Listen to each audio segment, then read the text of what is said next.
All, today Saturday. இன்றைக்கி birthday and wedding day கொண்டாடுற எல்லாருக்கும் என்னோடய வாழ்த்துக்கள். இன்றைக்கி மார்னிங் டே பார்த்திங்கன்னா ஒரு 6:45 போல் ஸ்டார்ட் ஆச்சு. எந்திரிச்சதும் குழந்தைங்க துணியெல்லாம் ஃபஸ்ட்டு வாஷிங் போட்டு ஃப்ரெஷ் ஆகிட்டு ஸ்ட்ரைட்டாக கிச்சன் வந்து காஃபி போட்டு குடிச்சிட்டேன். மகிழனும் எழுந்துச்சி என் கூட வந்துட்டார். அதனால் அவருக்கு காம்ப்ளான் போட்டு கையில் கொடுத்துட்டு செடிக்கு தண்ணி ஊற்றுற வேலை இருந்துச்சு. அதனால் போய் செடிக்கு தண்ணியெல்லாம் ஊற்றிட்டு வாஷிங்கில் போட்ட துணி முடிஞ்சிருந்துச்சு. அதையும் எடுத்து காய போட்டு செம்பருத்தி செடியில் 3 செம்பருத்தி போல் பூ இருந்துச்சு. அதையும் சாமிக்கு பறித்து எடுத்துகிட்டு வந்து வச்சாச்சு. மகிழன் பார்த்திங்கன்னா செடிக்கு தண்ணி ஊற்றினார். இன்றைக்கி நான் செம்பருத்தி பூவெல்லாம் பறிச்சுட்டு திரும்பினா மகிழன் செடிக்கு தண்ணி ஊற்றினார். எனக்கு ஒரே ஹாப்பி தான். நம்ம டெய்லி செய்கிற வேலையை பார்த்தா நம்ம குழந்தைங்களாம் அந்த வேலையை செய்யும். அதான்.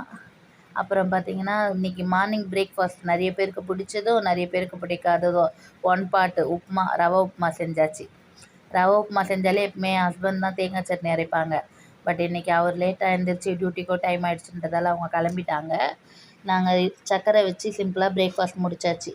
உங்கள் வீட்டிலலாம் என்ன பிரேக்ஃபாஸ்ட்டுன்னு கமெண்ட் பண்ணுங்கள். என்னோடய சேனல் பிடிச்சா லைக் பண்ணுங்கள், ஷேர் பண்ணுங்கள், சப்ஸ்கிரைப் பண்ணுங்கள். தேங்க்ஸ் ஃபார் வாட்சிங். பாய்.